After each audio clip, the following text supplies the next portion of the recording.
Hey, everybody. Welcome to another episode of Crimes, Killers, Cults, And beer. and Beer. Where is my beer? Oh, I don't know. Anyway, I'm Bill, and joining me is Kevin Carlton, host of the History Goon podcast, which is the official endorsed CKCB history podcast. Get it wherever you get all of your podcasts. And if you're looking for extra, I finally posted my first Patreon exclusive episode last week. So, Sweet. yeah. So, what's going on? We're recording a little late tonight. Oh, it's just been one of those days where everything. I can't even say that. It's been a good day. But we were supposed to record about an hour ago, but Yeah, no worries. my son woke up having nightmares and just kind of refused to go back to sleep. So, 2 Dr. Seuss books later, he's out finally. But, it is what it is. It is what it is. But before we get into tonight's episode, I'm going to do something that I said I'd do several weeks ago. Shout out. Oh, you're reading reviews? Yeah, shout out to people who comment. And the reasons, we don't get very many comments for some reason, and we want more. But just keep in mind, I mean, I could be getting peppered with comments on Apple right now. I don't have access to the Apple right at the moment. But, yeah. Yeah, I get that. I'll work on that. But for now, these comments are just going to be from Spotify and from YouTube.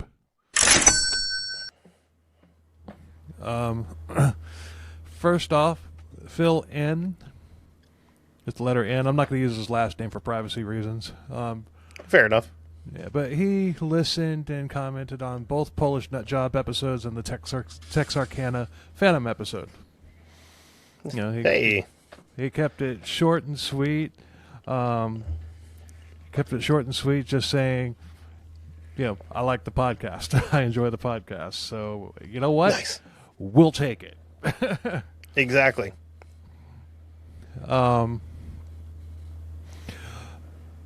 Next up, this is a recent one. David P. Not going to use the last name for the same reason.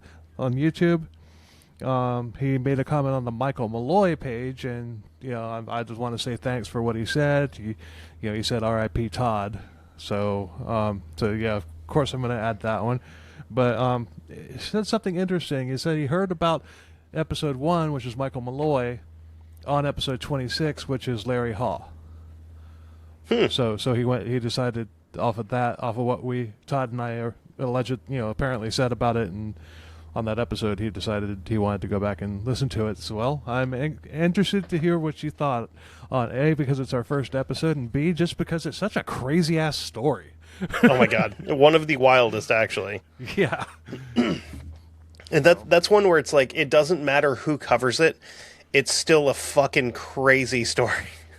Yeah. I've never heard anybody cover it and have it be boring, There is there's a TV series, I can't remember what it's called, but where they like changed the names and locations and everything, and they covered Michael Malloy on there on like a 30-minute episode and everything. I'm sitting there following it.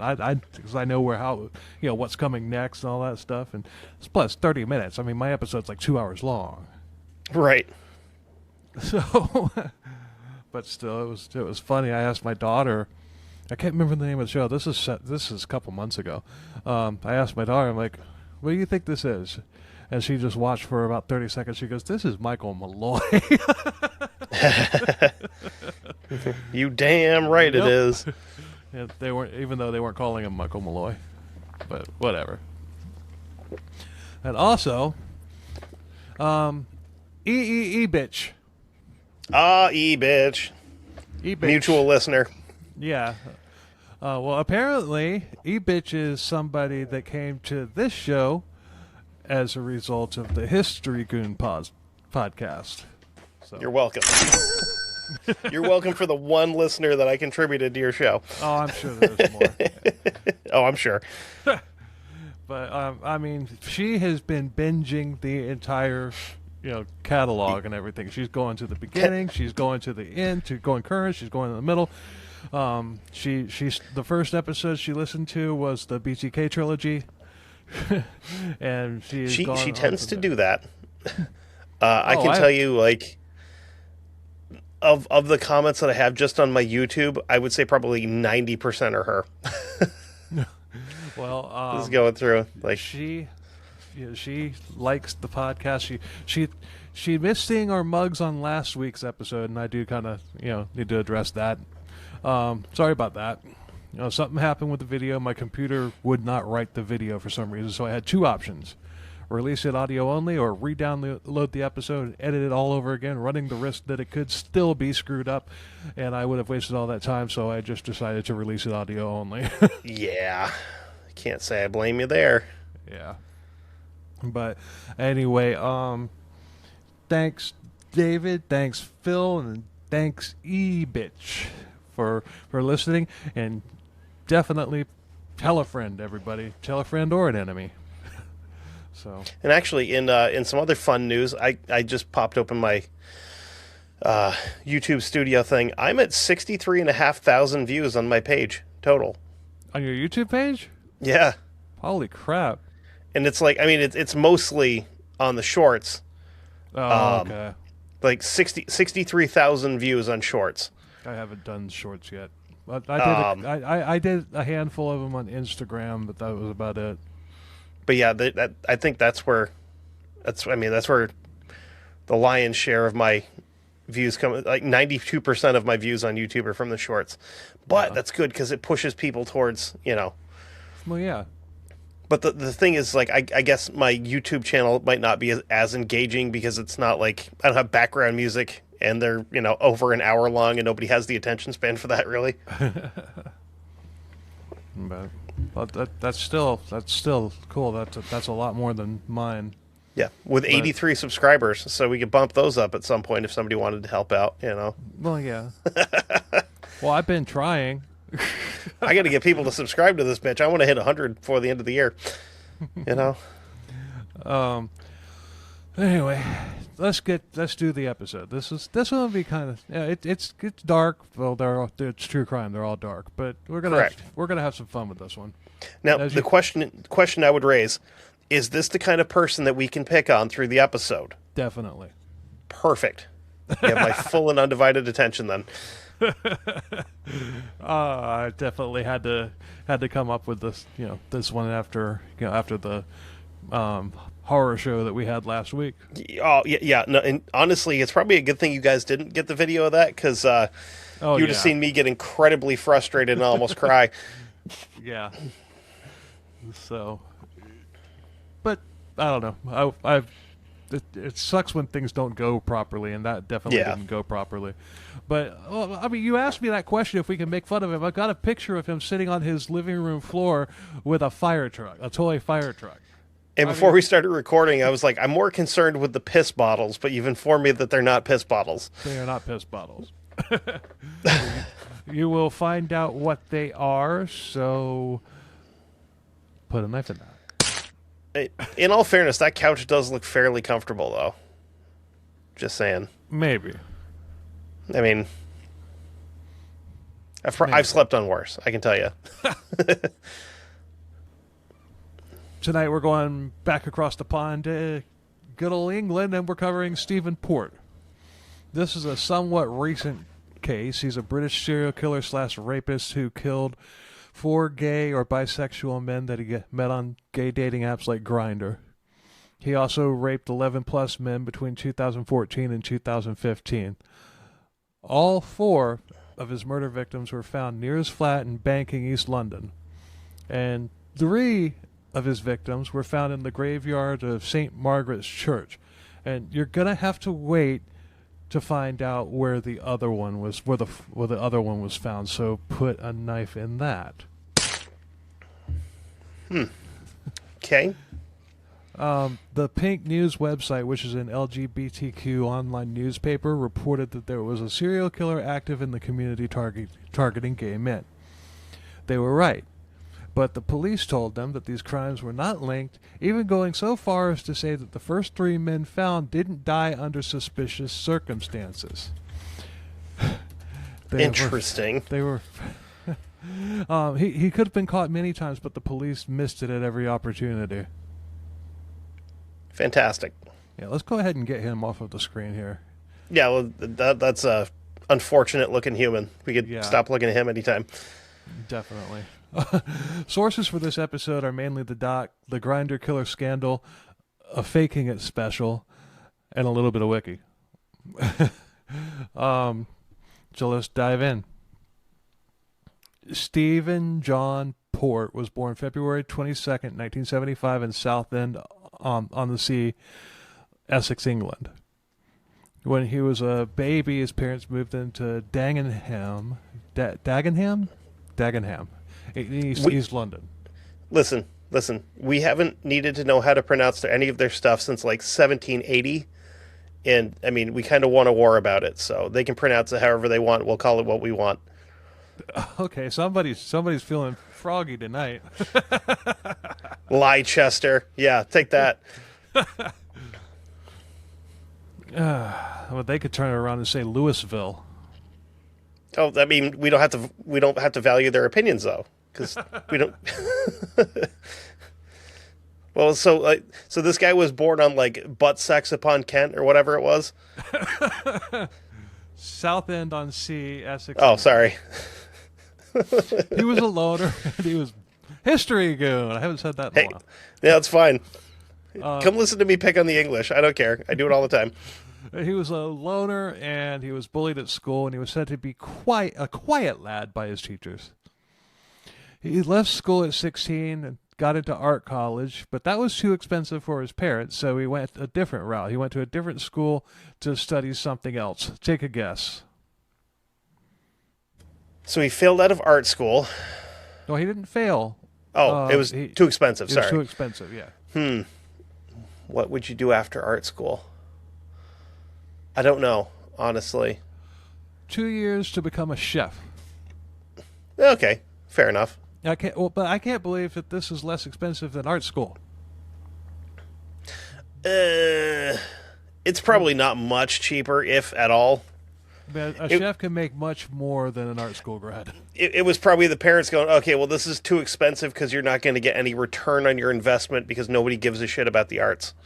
Yeah, probably. And you know what? It's our own fault because we let people sell like chunks of drywall with a banana duct tape to it for like $150,000 and call it art. Where like our ancestors would be ashamed when you look at what they did. Oh, definitely. And then some douchebag can throw a pile of shoe boxes on the floor and be like, "Oh, it's like art." It's like all this crap coming out on Suno now. These people that don't even know how to hold a guitar, and all of a sudden they're calling themselves songwriters because they put words into it. And I'm sorry, I did it. I tried it, and this is not a hot take. This is the truth.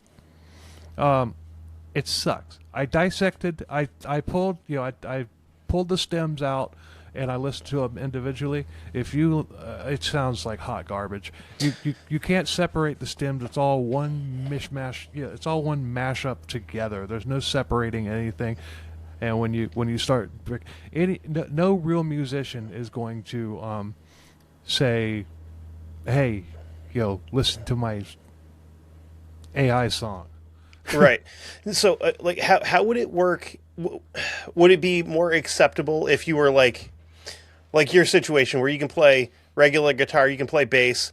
How would it be if you're just like, I need a drum part, and just be like, this is the feel that I'm looking for with the drums, and then you do your actual music over the top of it? Would that be less sketchy? Well, I mean, that's in a sense. I can't play drums to save my life, but all of my songs have drums on them.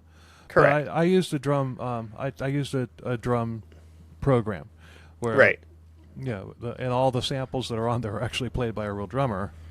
So in a sense, you could say I've got a real drummer. But right. But at the same time, I actually tried that too because I was curious, because it takes a long time to piece together drums. beat by beat by beat by beat. So I'm like, okay, let's see what this can do. So I took an existing drum track from the latest song that I have out. It's called End of My Rope, and you can find that wherever you get your music. Money button.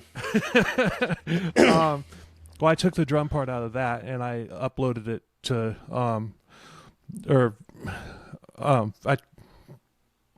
I took that and I uploaded it into Suno.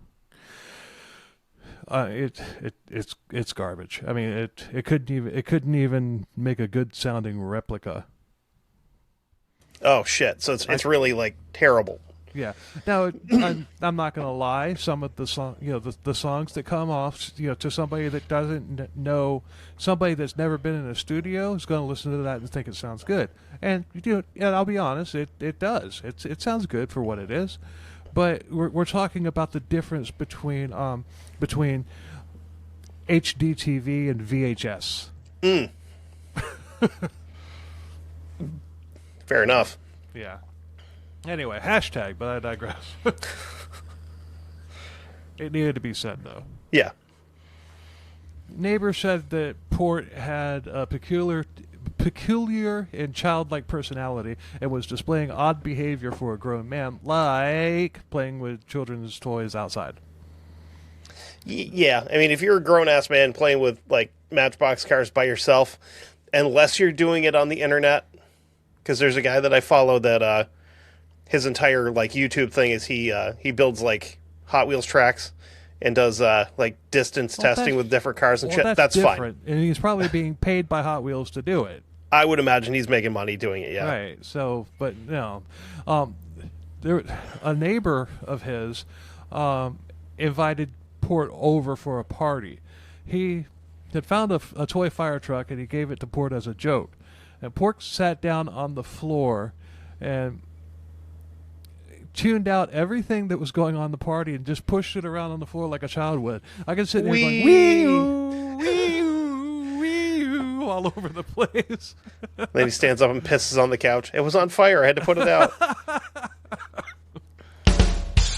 Stephen Port came out as gay in his mid-20s, and one ex-lover of his said that he left him because of how childish he was. Fair. Yeah. And also, I think it's the same ex-lover. Just happened to, how you Google your exes? You do? Or well, maybe. But he started seeing news about Stephen Port and whatnot, and so he googled the name and everything, and he saw a documentary, serial killer, and he was thinking maybe a serial killer had tried to take him out. Right. He said it. He's like I about shit my pants when I found out that no, he was the serial killer. Fantastic. Yeah. Now,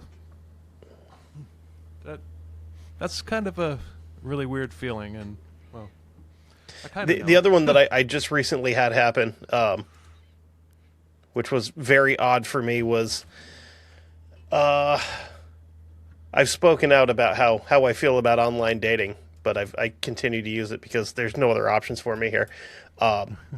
I had a person pop up on Tinder, which I hate because Tinder's fucking terrible. That was like, this girl looks familiar. And I was like cycling through. I'm like, oh, I dated you. But she lost like a ton of weight, and I'm like, she looks like scary skinny now. And I'm like, nah. And also, she was fucking crazy, so I don't think that would have changed.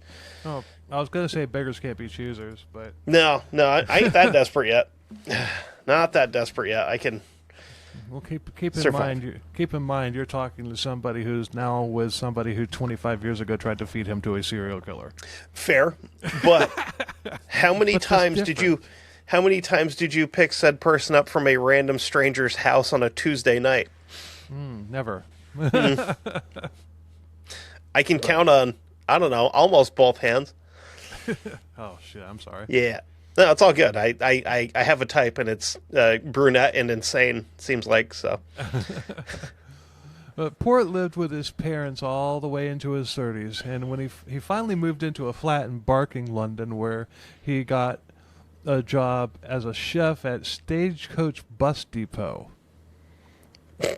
Chef and bus depot, just two Stagecoach, two words combined that don't make sense. Would he go back in time too? It's a stagecoach also. Like, I guess. Okie dokie. But still, what I've got next. I mean, I don't know. I guess they had a chef to feed all the homeless people that hang out at bus stations. That's insane. But he was on a televised episode of MasterChef as well. No shit. Rodney Alcala vibes there. Interesting. Mm-hmm. But he was bald and he hated it, so he wore a hairpiece, and that gave him confidence. That confidence also helped enable him to go out and meet men. He also had a cross eye, which he was self-conscious about, obviously. Fair, yeah. While in school, he was still living at home with his parents, and he also did work as a male escort. That must have been hard to do while living at home with mommy and daddy, but it obviously got easier when he moved out. And with a walleye, you know? Yeah. Can you give me this guy's full name again, just out of curiosity? Stephen John Port. Steven? P-H. P-H. Of course it's P-H. He's British. Port. Port with an E or just regular port? Just Port. Holy shit. Third thing that pops up, Stephen Port, Master Chef. I can see if there's pictures here. Oh, dude. Oh, man. Okay, I got to share the screen because he is just, in the background being a wicked fucking creep. Oh, my God. I told you we were going to have fun with this one. Let's see. Where are we here? Stephen Port, Master Chef. Bam. Look at this creep in the background just looking. Dude. Oh, put a knife in that. He's... Put a chef's knife in that. But he got on all the dating sites as well as sites like Backpage and stuff like that where escorts advertise themselves. But he had a dark side, which came to light in his fetishes. He had somnophilia. Somnophilia, which is someone who likes to have sex with someone who's sleeping or unconscious.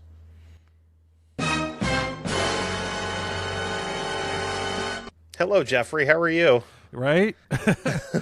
he wanted to totally dominate his partner, but in Port's case, an unconscious person can't judge you. Yeah, that's fair. He was into twinks or boyish-looking men. He can't see my wonky eye if he's sleeping. Yeah, right. I mean, he was boyish, but he definitely didn't look it. He was also very skinny, but he catfished a lot, portraying himself as fit looking in tone. He wasn't. He was an introvert, but he portrayed himself online as an outgoing extrovert. He wasn't. That sounds familiar. He said, "Oh God." He said on his date. He said on his dating profiles that he went to Oxford. He didn't. I drove by Oxford. He also, might have done a little bit of stolen valor, claiming that he was a veteran. Oh, what a scumbag! He wasn't. He also left out what his job was, which is weird to me because, if he's a chef, then why would you want to leave that out? Yeah, chefs get laid, like, right? Yeah. His usernames. One of his usernames was Shy Hunk. He wasn't. Ew. A hunk, that is. Ew. I don't like that at all. But his dates would think that he was this outgoing person while chatting, but when they met, they found out quickly that he wasn't. Excuse me. Sorry. June 17th, 2014, and we have a date. Yay! This is the first murder. Port contacted 23-year-old Anthony Walgate online. Anthony was a fashion student who wanted to become a successful designer, and he was also an escort. Port passed himself off as a new client, and he had the personality to go with it. Bright, cheerful, outgoing, social butterfly. Everything that Port what? Wasn't. There you go.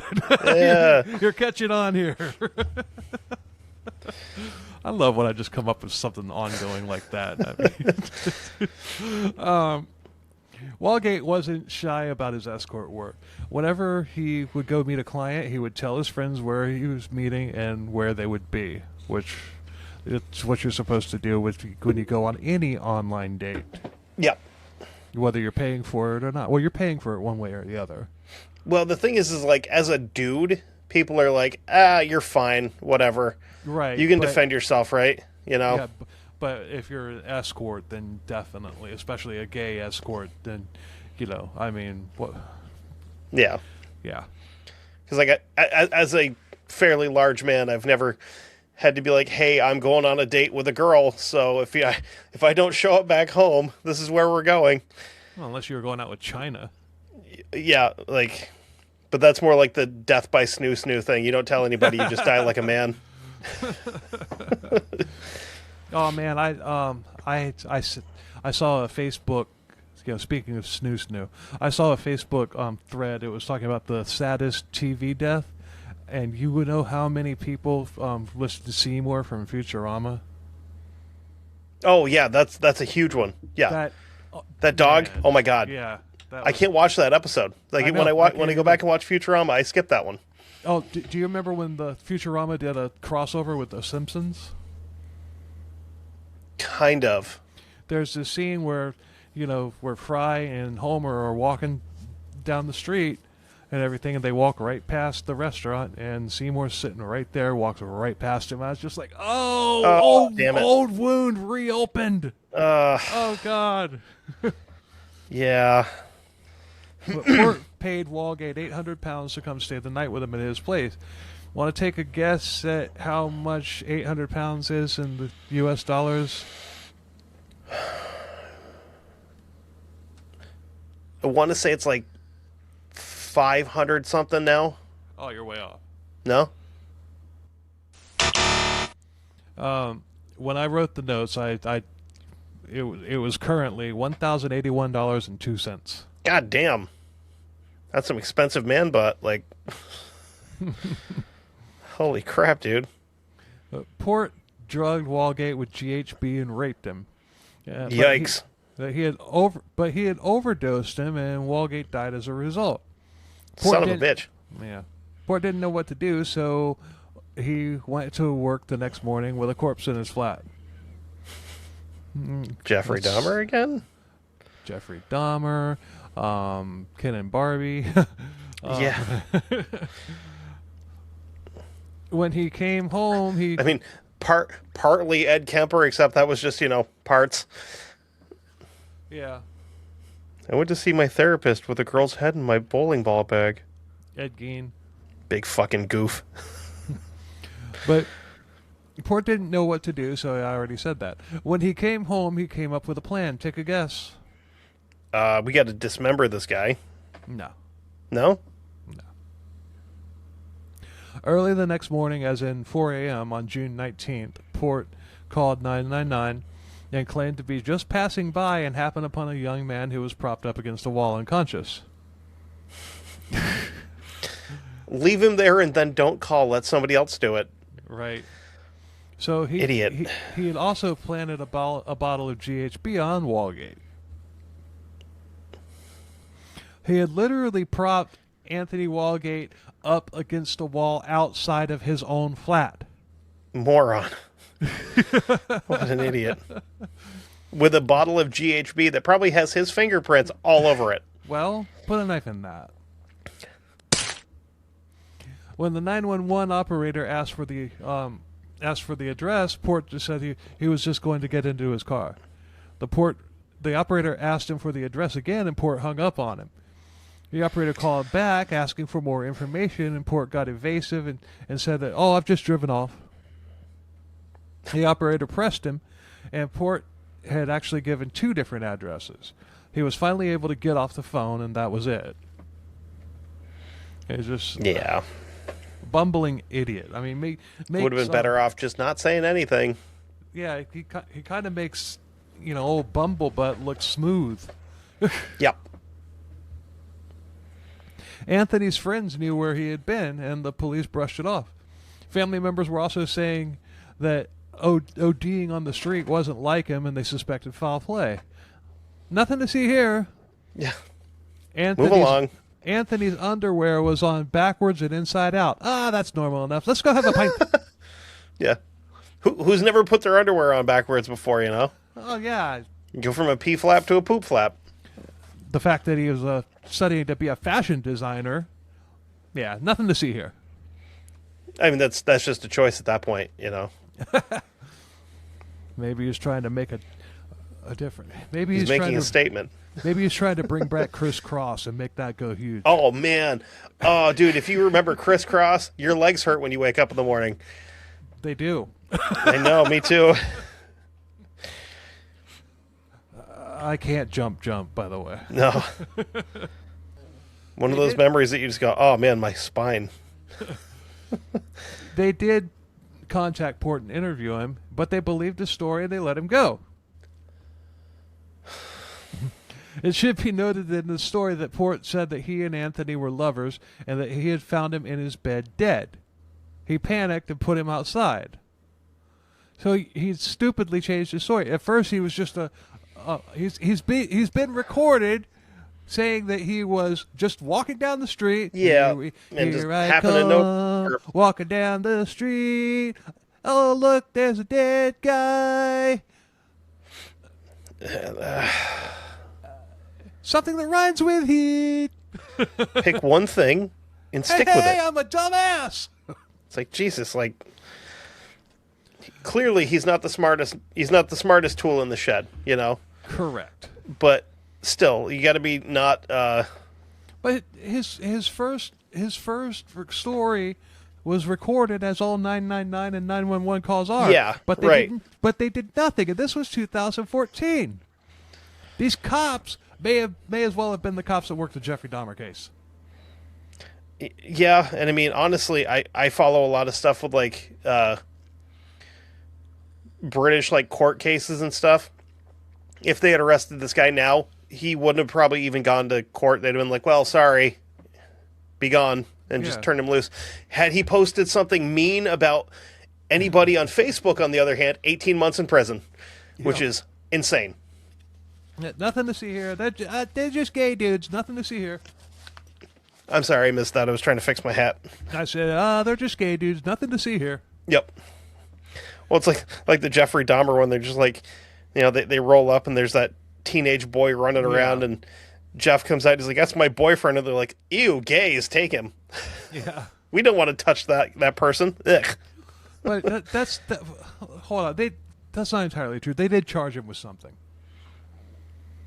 They charged him with perverting the course of justice, and he was given bail.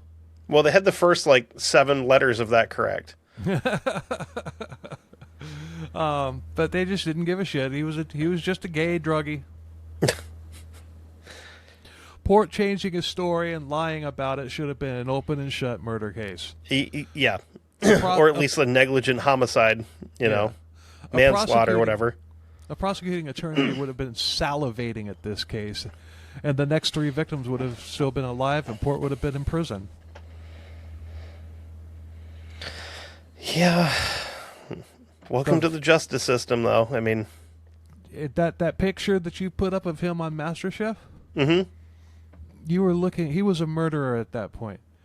Ah, fantastic. The very next day, Port was on MasterChef. Holy shit. A serial rapist. Boy. A serial rapist who had just added murder to his resume, and the people on the show had no freaking clue. This was mentioned in the documentary, and at first I wasn't going to use it, but I thought about it. It was just a little weird. Port's neighbor, the one who gave him the toy truck, he said that Port never told him that he was on MasterChef. You'd think that he'd want to tell everybody about that, but that kind of goes back to you saying on his profiles he didn't mention that he was a chef. So why does he not want people to know that he's a chef? Now, just for shits and kicks, I need to see... ADD break. Oh my god! So no, I just pulled up something here real quick. So yada yada. Stephen Port, the British serial killer known as the Grindr Killer, made a brief appearance on BBC's Celebrity MasterChef in 2014. He's seen in the background of season 9, episode 4, wearing a blonde wig. That's not his real hair. Right. And serving food alongside contestants J.B. Gill and Emma Barton. Because I was trying to see who the judges were on that particular one. Because if I could find video of Gordon Ramsay calling him a fucking donut or something, I would definitely share that. I honestly think that would have been in the documentary if it had happened. You know, Gordon just walks up and puts like one side of he splits a dinner roll in half and puts one side on each half of his head. What are you? A rapist sandwich.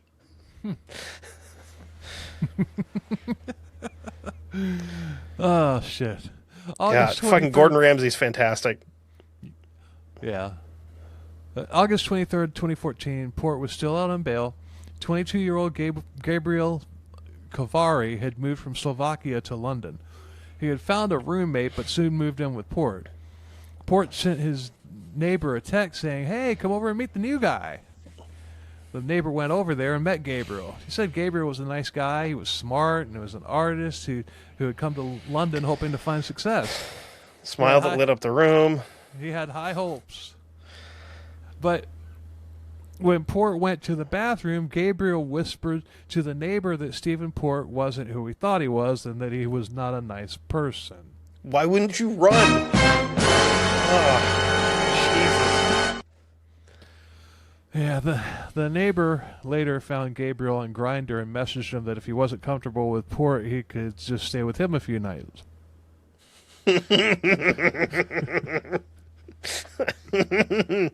I guarantee there was no ulterior motive there, was there? Not at all, no. Yeah, no, I find you on this hookup site, but like if you ever get nervous around him, you can stay with me. The next day, the neighbor hadn't gotten the message back. He messaged Port asking if Gabriel was okay, and Port replied back saying that Gabriel had just up and left and was staying with an army guy. Ooh. He wasn't. Of course not. But that was the last anybody ever heard of Gabriel. August 28, 2014, just 5 days later, Gabriel's body was discovered by a woman walking her dog in the St. Margaret Church's graveyard. Put a knife in that. But this was literally just 400 yards from Port's house. Two young white men who were similar in build, appearance, and lifestyle both get killed and discovered less than a quarter mile apart. No connection. Nah. And less than 2 months apart. Isolated incident. Yep. Not related. Gabriel's death wasn't listed as suspicious either, even though there were deadly levels of GHB in his system, not to mention the fact that he was found staged in a graveyard. Right. Nothing suspicious here. I mean, I have heard stories of people dosing themselves with GHB so they could sleep, but I don't know how much it would take to overdose somebody, but I can imagine it's probably not a small amount. Right. You know? But I don't know if I mentioned this earlier, but GHB is a date rape drug. Yeah. One of Gabriel's friends wasn't satisfied with how the police were handling the case. Well, I'm sure none of them were, but this friend took matters into his own hands by doing some amateur detective work. Aha! He messaged a man online named John Luck.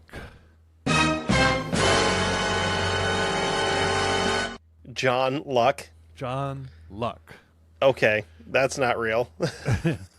This person this was a person who Gabriel had spoken with and told his friends about, but it was Port, obviously. And in other news, the sky's blue and this podcast needs more listeners. Hello, my name is John C. Lucky Man. Hi, my name is John, not a killer. Yeah. I'm Pete. I'm not a rapist. I'm sorry, what did you just say? Nothing? When the friend I think he might be a rapist. When the friend asked Gabriel, or when the friend asked about Gabriel, Port faked being surprised when he, a.k.a. John Luck, found out that Gabriel was dead. What? What happened? No way. He was such a nice kid. Yeah, smile that lit up a room. Yeah.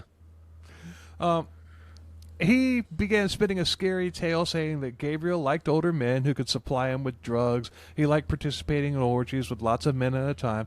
And they had passed out at said orgies. And he had passed out at some of these said orgies and was raped. How would you know? Yeah.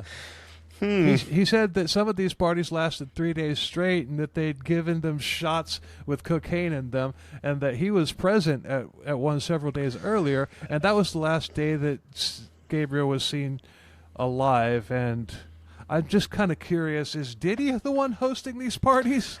I'm curious about the shots with cocaine in them. Is he talking like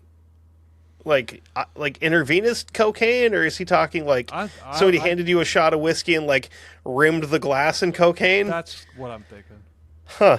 I mean, that seems like a waste of, not that I've ever done it, but that seems like a waste of cocaine to me.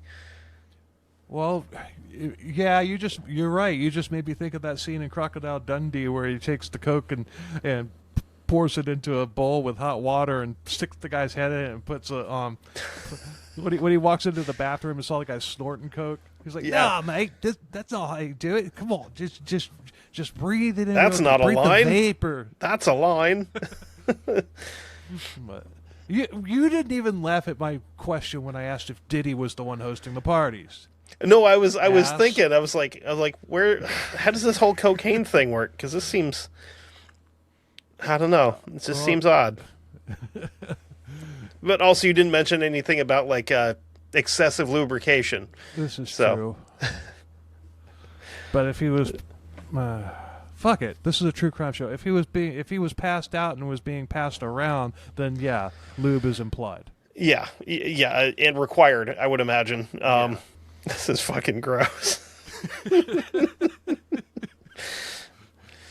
He wanted this friend to believe that this was the lifestyle that Gabriel led, and that probably led to his death. He didn't, and it didn't. Of course not. The fact of the matter was that most of this was what he had said was exactly what Port had done to Gabriel. I'm not kick-shaming anybody. That tracks. Yeah. I'm not kick-shaming anybody. I mean, whatever. You do your thing as long as everybody's willing participant. But the truth here was that Gabriel was not into drugs and sex parties. So Port was projecting his fantasies, or maybe even things that he'd done, onto Gabriel, trying to make it look like his, quote, risky lifestyle was what got him killed. But it wasn't. But damn, Port could have been a London cop based on all of this. He probably would have done a better job. I mean... After all this ruse, Port asked Gabriel's friend if the police would want to talk to him because his DNA would be on him. Why? Why do you want to talk to the fucking cops, dude? You've already screwed up once. Well, it's like, do you want to get caught? Is that your aim here? Yeah, exactly. But the thing is only his DNA would be found on him because there wasn't anybody else there. Right. I've never understood that. Like, if you are a fucking drooling psychopath that's out there raping dudes to death, why would you volunteer any kind of help to the cops? Right. It's so stupid. It's like you want to get caught, Do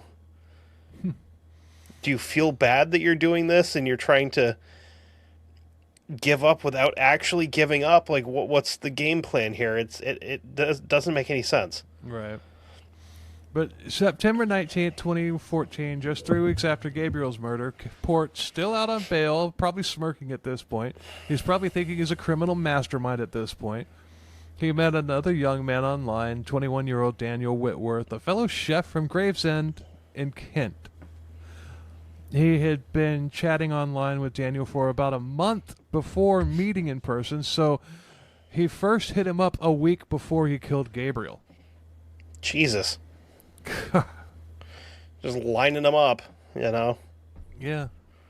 He lured Daniel back to his flat, and that's where he drugged and raped and murdered him. He dumped his body in the St. Margaret Church graveyard, and Daniel also had a bottle of GHB planted on him, and his body also had a lethal amount of GHB in it. Same MO, exactly, but something else was the same. Take a guess.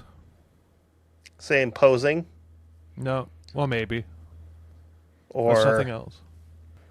So it's the same graveyard. Same graveyard. Same, I'm assuming, build and guy. Yeah. You know. Yep. It's still 400 yards from his house. Correct. And there's still GHB involved. Right. And, like, the police know that there was another guy that died in his apartment by a GHB overdose, right? Well, now you're getting a little ahead of yourself. There was sorry. something about... I'm sorry. I'm doing, like, light police work. And there was solving the case. There was something else that was the same, and I told you to put a knife in that earlier. Oh, okay. What was it? His body was found by the exact same woman walking her dog. Oh, for fuck's sake. Walk somewhere else, lady. Yeah. But again, you now have 3 dead bodies with the same cause of death. Mm-hmm. Within 400 yards of each other. You clearly know where this guy lives because you're the cops and you've gone and interviewed him. And he said that one of them accidentally overdosed on GHB in his apartment. Right. How do you not kill this guy with a stick immediately? Exactly. Like, oh my God. But there was also a suicide note on him wrapped in a plastic paper liner, like what goes in a note, like notebooks, binders. Yeah. But this was no ordinary suicide note. This note was Daniel take a guess. Just take a guess. Did he admit to killing him in a suicide note? Like he helped him kill himself or something? No. What'd he do? This note was Daniel admitting to killing Gabriel and then killing himself.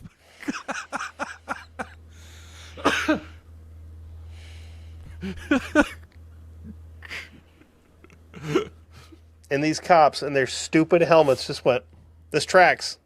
Case closed. It gets even more ridiculous. The note said, please do not blame the guy I was with last night. We only had sex and then I left. He knows nothing of what I've done.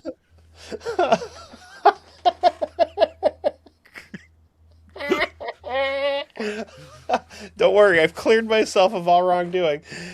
Pay no attention to that man behind the curtain. That is... And the police are probably just like, yep. Did you hear that? Yes, yeah. Oh my God, this... I'm surprised he didn't even mention his own name in there. Dumbass! Yeah. He signed it Steven at the bottom, then crossed it out with one line and wrote the other guy's name in. Like he screwed up on a check. It's this long letter talking about remorse, and by the way, he actually wrote BTW before those 3 sentences. Oh, God. By the way, this one guy definitely didn't kill me or the other guy. I killed him and then myself. This guy is totally innocent. And then the cops show up at his apartment to be like, hey, so this guy says that you didn't kill him. No, I did. What? No, I didn't. I mean, no, I didn't. We'll take your word for it, buddy. You have a spectacular day doing whatever you do. If I did it. Yeah. This guy is gay British O.J. Simpson. The note was obviously written by Port, who should already be in No. prison. Way to bury the lead, Bill. Sorry for the spoiler, but I know. Police didn't even question him about this. I mean, they have his handwriting, for fuck's sakes. They have his DNA. Right. They have his fucking address. They have 3 people that have died the same way within, 500 yards of his house. They didn't even do a handwriting analysis. Just another one-off murder where Oh the my victim God. looked just like the other 2 others. Dave dumped in the exact same spot that one of the 2 was found, the other being 400 yards away, and the other 2 victims found by the same person, but no connection. Don't worry. Dude, are these the same fucking cops that were investigating Jack the Ripper that were like, oh, it's dead hookers, who knows? Could be. I mean, my God. If it was, I want to know what the hell they were eating and drinking, because they've been alive for a long time. And the cops decided that the suicide note and confession were legit. You're fucking kidding me, right? Not kidding you. I don't want to play anymore. I missed April Fool's Day by a month, so. Oh, my God. I'm just going to very quietly turn off my board and, like, You just put it, you're like Homer Simpson. I'm going to bed. Fuck this. But this puke is getting away with murder and making the police look like idiots all at the same time, and he isn't even trying. No, that's not a fair statement. The police are making themselves look like idiots because they believe this shit. But like, you could tell a child this and they'd go, I don't know, that seems silly. But he certainly isn't sitting at home planning strategy. He's saying whatever comes to his childlike mind, and the police didn't care enough to open their eyes even just a little bit to see that they've got a killer literally serving himself to them on a platter. Well, no, because they're too busy making sure people have their TV licenses. But like in the cases of Dahmer, Dominique, and others, hell, even Willie Pickton, the police viewed these guys as less important and less alive because of what they were. Yeah. And you would think that in 2015, in a city like London, that kind of thinking would have gone away by then. And here's the other thing. London's got, like, oh my goodness. Let's do a quick ADD break because I know it's an insane number here. Okay.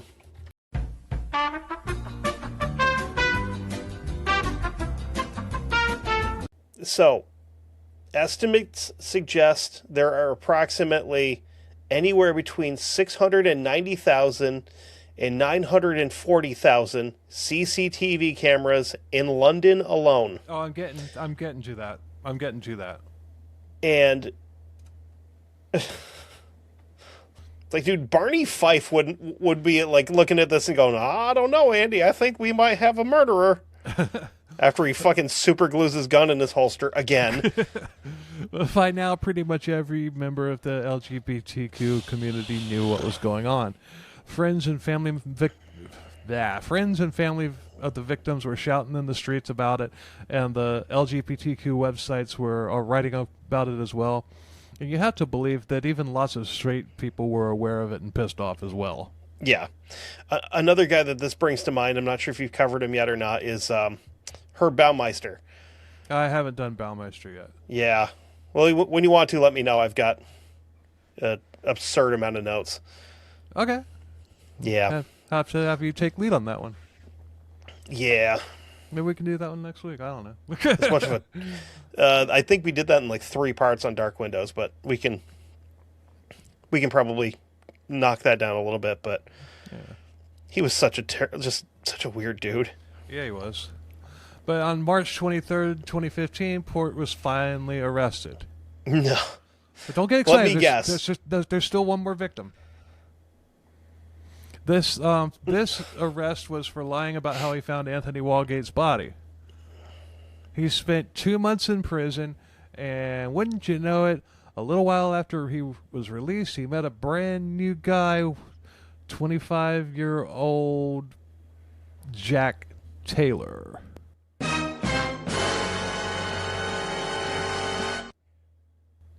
September 13th, 2015, Jack Taylor was in Port's flat, and he was drugged, raped, and murdered, then dumped in the graveyard at St. Margaret's Church, just 400 yards from his place. He was found not by the woman with the dog this time. I'm just going to say, if you tell me it's the same lady, I'm done.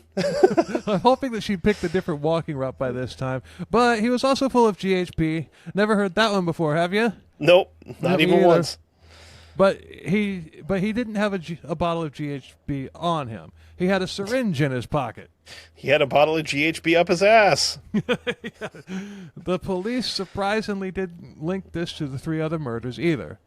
Gay, druggy, overdosed, and died. That's how they spun it. But you don't overdose on GHB. You overdose on heroin. Or, like, anything else. But now with commentary on this case, here's our old pal Dick Darwin, Dallas detective. Oh, wait, hold on. This isn't fair because he's also a piss poor cop, but he's going to be way better than these idiots in London.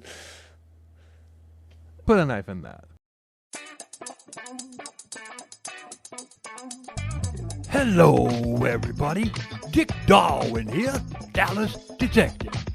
Now, I know what you're all thinking. These cops suck more than Alexa, Texas in a lollipop store. And I agree. All I can do here is point out something that they missed. You see, the victims were all drugged and displayed out in the open. I believe it's possible that the police should have been looking for a second suspect. Specifically, see, a drug dealer. Stephen Port, now hear me out. Stephen Port had to be getting all his date rape drugs from somewhere because that stuff ain't the easiest to procure. What I think here is that Port was the muscle man for a drug dealer who sold to the LGBT community.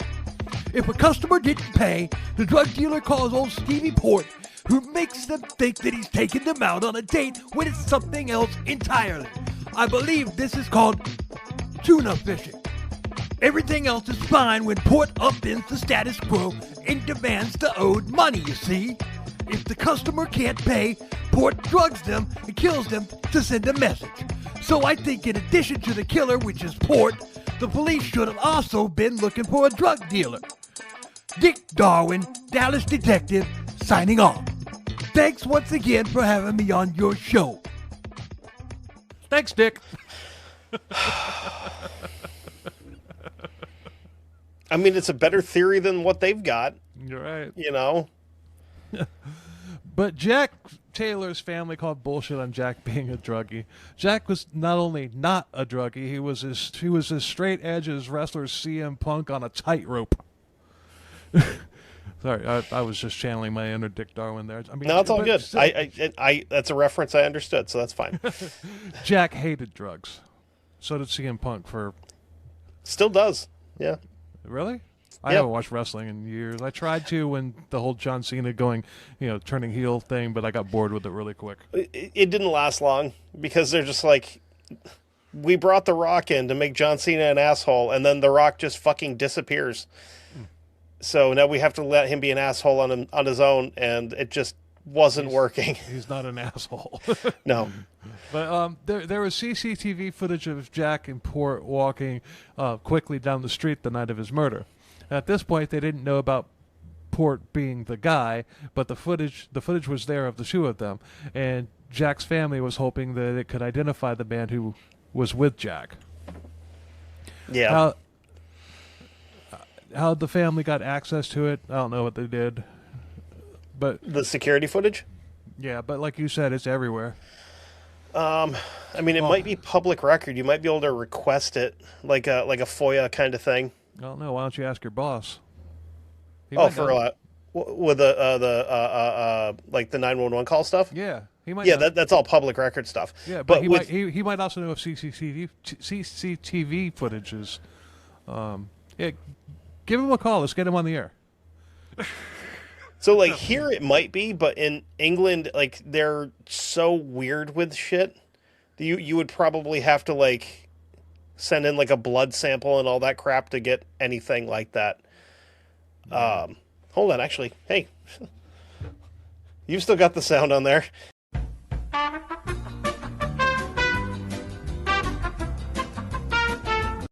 Okay, so in the United States, CCTV footage is not automatically public domain. It is generally owned by the entity operating the camera, while government-operated surveillance can sometimes be requested via public records like FOIA.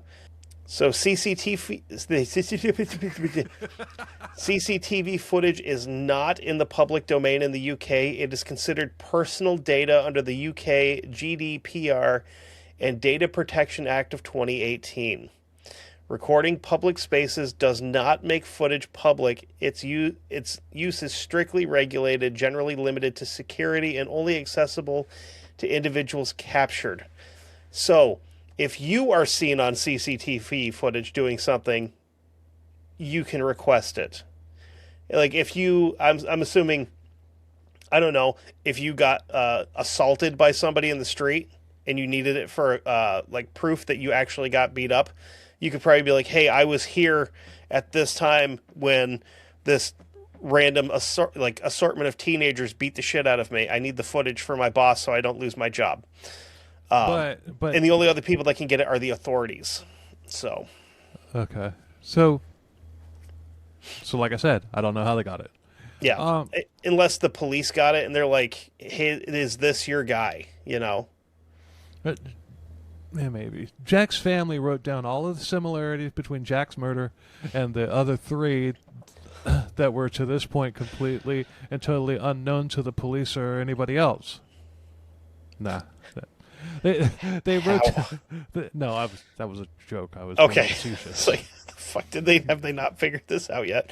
I'm stupid and like could have put this together in about 20 minutes. They wrote down the similarities to Jack and the other murders that anyone with two eyes and a brain could see plain as day. In other words, you might only need one eye. I mean, yeah, you might. I mean, in other words, they were doing the police job for them, much like the father in episode 169, the Beasts of Satan. Yeah, episode. He was a badass. Yeah, he was. Hell yeah, he was. But the police wanted nothing to do with any of it. But Jack's family was persistent, and they weren't going to back down. So finally, police released the CCTV footage. Okay, I answered my own question. I forgot to take it out of the notes when I asked the question. What I don't understand, though, is how they bugged the shit out of the cops until the police said, fuck it. Yeah, and, like, you can bring them evidence of, like, hey, listen, we're not cops, obviously, but look at the similarities, you know. Right. And maybe, like, get one of you that's got, you know, more than 4 brain cells fighting for 5th place together and look at it, you know. But that's just crazy to me that the police just couldn't be fucked to do their jobs. Right. But wouldn't you know it, a police officer who worked on the Anthony Walgate case recognized Port from the footage. He said, no, that guy's clean. He was probably just escorting your brother home. No, yeah, the guy that admitted that somebody overdosed in his apartment on GHB. I was fucking with you. Oh, okay. I was like, fuck. God. Well, I don't know anymore. Know. This episode has broken my brain that I'm like, maybe these police really are that bad at their jobs. But these cops deserve that, though. Yes, they absolutely do. So finally, the case was taken from the local cops by the Metropolitan Police Homicide Investigation Unit. Only took 16 months and 4 murders. Yeah. How are we going to catch him? We need to put a twink on a rope and leave him in the bushes, and once he grabs him, we'll pull him in. On October 16th, 2015, Steve Port was arrested immediately for jaywalking. No, for suspicion of murder. Port was I'm not even mad at him. I'm mad at the cops. No, he was arrested for suspicion of murder. Wow. Finally. He was grilled extensively, but he denied everything, claiming the shaggy plea. It wasn't me. Well, he said he didn't do it, so we kind of have to let him go now. Finally, the interrogator broke Port, and he admitted to killing Anthony Walgate, but denied the other 3. It wasn't me. So they had a confession on 1 murder, and he was charged with 3 more, and it went to court. On October 4th, 2016, the trial began, and Port was 41 years old at this time. This is where all of Port's rapes came to light. Many would-be murder victims came forward and testified. Most of them were drugged and woke up being raped, like what Port said in the messages to Gabriel's friend. Mm-hmm. And it's a good thing they did, because there were no witnesses to any of this, so they really helped the prosecution immensely. The murder victims were drugged, so were they. It all happened in Port's flat. Port's laptop was taken, and in it there were many, many messages from many, many men, and all of this was taken into evidence as well. Ultimately, Port was found guilty of killing 4 men as well as rape, administering drugs with intent, plus rape, assault, drug charges relating to 11 more men. There's probably more, I'm sure of it. Oh, yeah, 100%. Because that's just the 11 that they can prove. That's not the ones that are like not going to come forward because they don't want their families to know that they're gay or whatever. Yeah, I don't think there's any more murders, though. I mean, yeah, he seemed to be a creature of habit, and his habit was for murder was dumping his victims 400 yards from his house in plain sight. Yeah. On November 25th, 2016, Port got life in prison with a whole life order, and he's locked away at Her Majesty's prison. Well, I guess now it would be His Majesty's prison. I don't know if they renamed the prisons or not. I don't know. But Her Majesty's prison, Belmarsh, and Thamestead. Belmarsh is ringing a bell. I'm pretty sure Charles Bronson was there. You knew what I was doing. Damn it! I say they should have put him in with Spoons there. Robert Maudsley in which one was that? Oh shit, that's it's another one that sounds like they pulled it out of Skyrim. Jack Taylor's sister, Hannah Taylor, she was the one leading the charge to get justice for Jack, and after the sentencing, she read a statement. We finally have justice for our Jack and the other boys. That sick and twisted scumbag will never be able to hurt or destroy anybody else's family or life. Our Jack can finally rest in peace. We'll always be completely heartbroken as a family. The support has been truly amazing. We'd like to thank the Homicide Investigation Unit and everyone else as a whole who has supported us as a family. Yeah, I would have a hard time thanking the police on this one. Right. Well, the Homicide Unit was the ones that broke it open. It was the police that handled it prior to that. Yeah, because the Homicide Unit were the cops that were just like, hey, we have an IQ above room temperature. We can probably figure this out. Whereas the rest of them are brushing Cheeto dust off their ties and going, oh, I don't know what it could be. Yeah, which way and not related. But family members of the other victims gave similar statements, but I liked how Hannah called him a scumbag in hers. Yeah. Oh, she totally nailed it. Yeah. Still, the families were pissed, and rightfully so. Pissed about how the police had handled all this. December 10th, 2021, an inquest into the deaths began. Why didn't the police pay attention to evidence? If they had, would Gabriel, Daniel, and Jack still be alive? If they were straight, would they still be alive? The coroner ruled that all 4 men were, quote, unlawfully killed by forced overdoses. As opposed to being lawfully killed? Yeah, lawfully killed, yeah. Do they have voluntary, like assisted suicide in England? Because that's the only way I can think of lawfully killed, unless you're talking about, like, a slaughterhouse. I mean, Harold Shipman's probably the closest thing to lawfully killing people in England that they would have, and that was still pretty gnarly. Yeah. But ODing old ladies in their own houses. There were also things left at the church, like the bottles with GHB, the syringe. None of these were checked for fingerprints. And one of the men was wrapped in a sheet that wasn't checked for DNA. Hell, even Port himself was worried about DNA being found on the victims. I live in a town of like 2,000 people, and I bet you could bet your ass that if this had happened here, they would have had somebody out here with like a DNA kit and fingerprinting. Oh yeah. The families were given compensation over the handling of the murders by police.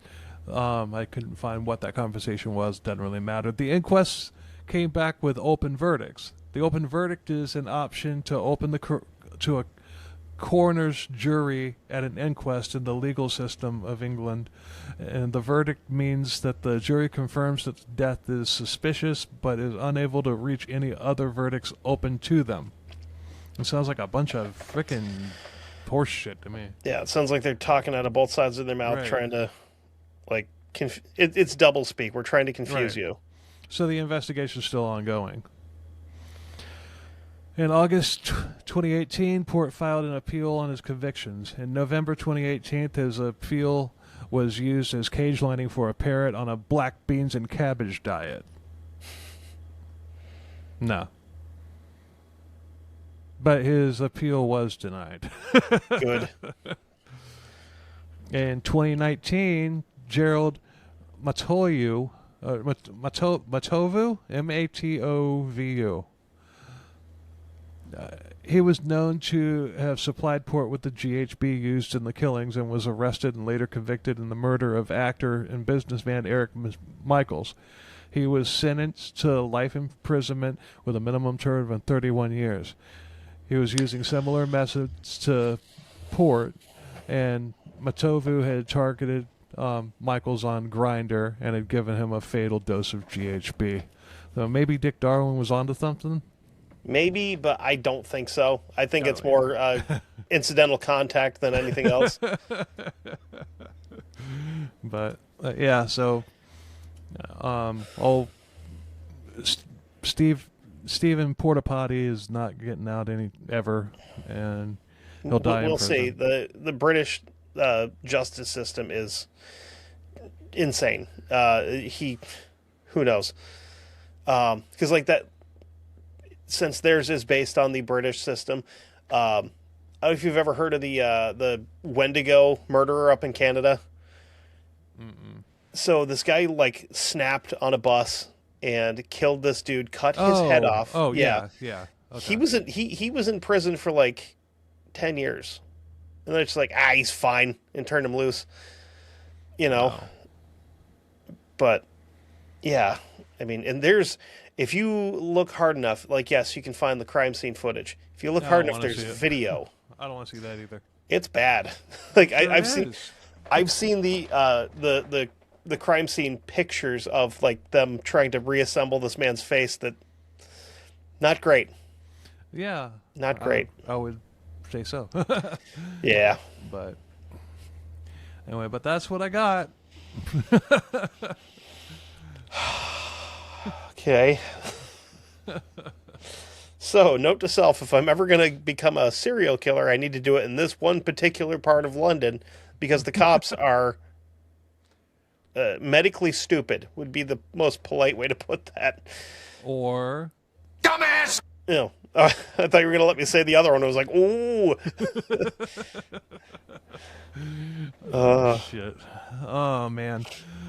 I told you we were gonna have fun with this one. God damn. And like, you feel bad. Infuriating fun, and you feel I mean, You feel bad for the victims. and you know Because what? you have to. I mean, Because they didn't deserve it. There was another comment from a while back on Spotify. I can't even remember which episode it was. I was being lectured for all the laughing and how murder isn't funny and all that stuff. Show me one time in all 200, almost 300 episodes that I have on this podcast. Show me one time where I made fun of a victim. No, I mean, the closest we get fun to making fun of a victim is Like because they Henry- always had a smile that lit up the room, right. and like, or Henry Lee Lucas's mother. she deserved it though. Exactly. And I mean, I would probably put Ed Kemper's mom in there too. Like, Yeah. Yeah. Did he have to, Do what he did. and then cut her head off? Like, no. But still. But did I she mean, deserve it? Like, kinda, I guess, because she created the monster that killed her. Exactly. It's, But we haven't covered Ed Kemper, so. yeah. But yeah, it's just, I'm sure that I'll get a comment like that on this episode because Yeah, probably. But still, the guy's freaking hilarious. He thinks he's a genius, but really all he's doing is giving a knucklehead like me ammunition to laugh my ass off at. Yeah, and playing with toy fire trucks. Yeah, he's playing with fire trucks.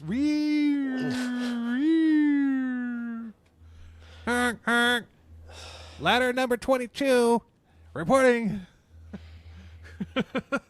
And then, like, disposing of the bodies. Like, he may as well have just left them in a trash can outside his front door at that point. I mean, he might as well. Oh man. And, like, he could have picked a much more difficult drug.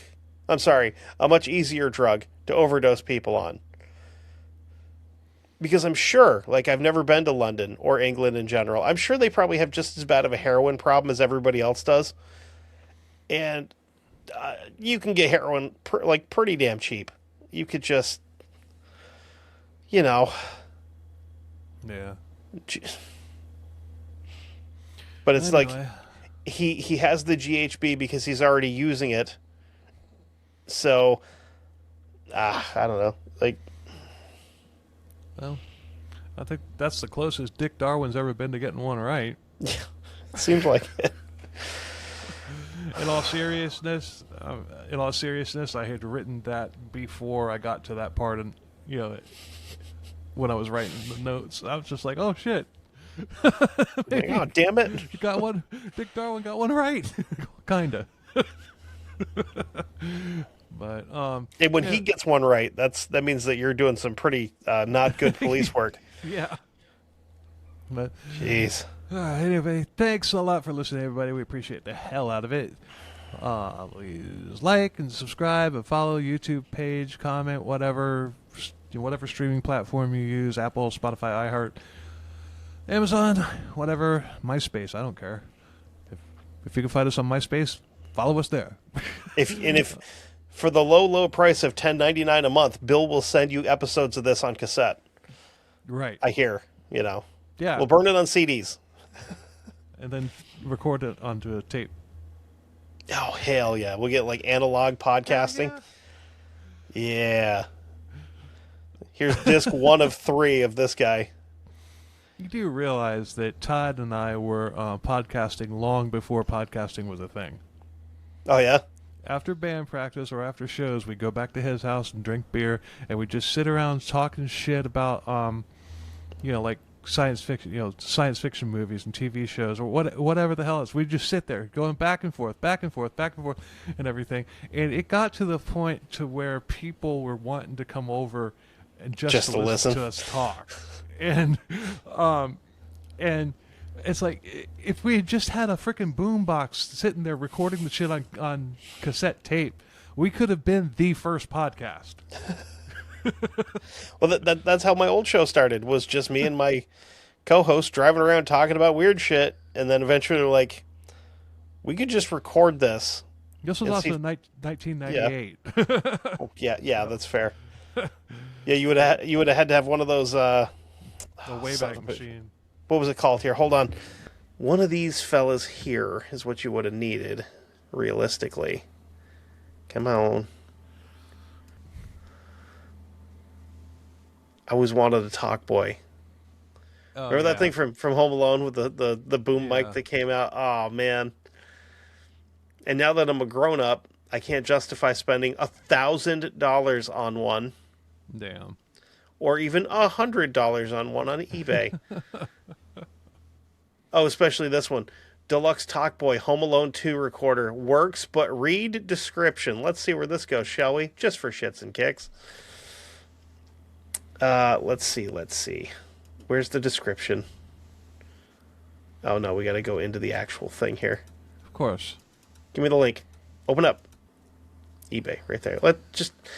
This is not a normal part of the show, but No. that piqued my curiosity. Got freaking Kevin Kolchep over here. I'm on eBay, not Amazon, goddammit. Well, where's the description there, fella? Works fine, but it's sold, so we pulled the description out. What a scumbag. What a turd. Anyway, 5-star rating, word of mouth. If you like us, tell a friend. If you hate us, tell an enemy. And if you want a shout out on the show, leave a comment. Yeah, and until next time, later. Bye-bye.